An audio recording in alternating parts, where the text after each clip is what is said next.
Once you've created your WordPress site and logged in, you'll be directed to your dashboard. A couple of tips for you in your dashboard: if you have multiple sites, you can access them by clicking on the Switch Site and changing to whatever site you would like. This is the current site that you're working on, and then this is your dashboard navigation for all the things we'll be accessing.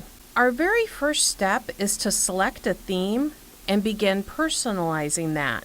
So we'll click on Design and Themes, and we can begin to look at what type of themes we like. I would recommend for starters you pick free themes, then you can look at different features. So for example, if you wanted a classic menu, you can sort those. You can look for different types of layouts and even different subjects. So there's all kinds of different ways you can filter your theme search. The way I prefer to look for themes is to get an overview of what I might want my portfolio to look like. So maybe I'm looking for one with dominant images, or one that has video. Maybe I really like the idea of having my social media icons on top. Or maybe I don't like a logo, so that one doesn't interest me. Eventually, you'll start to hone in on just what you would like visually. Things to remember: you can safely change colors, add or delete logos, but changing fonts can sometimes mess things up, so be careful with that. So let's say I'm interested in learning more about this theme. I'm going to click these three dots and I can go to the live demo. And the live demo just brings this into where I can go a little more in depth. Notice up here, I can change my responsive site to see what it would look like on any device. My next step is looking at the documentation. So again, I'll click the three dots and go to Info. And the info or documentation should give me an idea of how to create the look that I saw in the live demo. Really good documentation will have step-by-step and explainers. Oftentimes they'll even have training videos.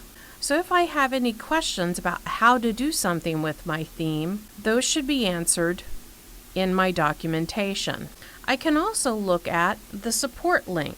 This provides a forum, and if it is an active theme, I will see that people have posted recently and that there's plenty of responses.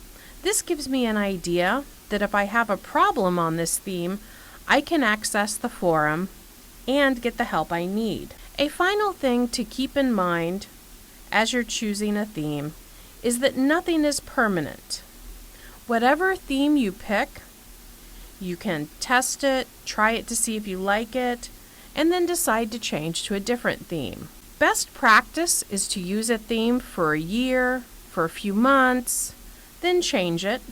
You don't lose any of your content when you change themes, although you might have to tweak some things. So I do encourage you to try different themes to see what you like. Make a list of the themes that are working for you, and you should refresh your theme every 2 years or so that you're staying contemporary with your design. When you find the theme that you want to work with, again, you'll click those three dots and then you'll hit Activate.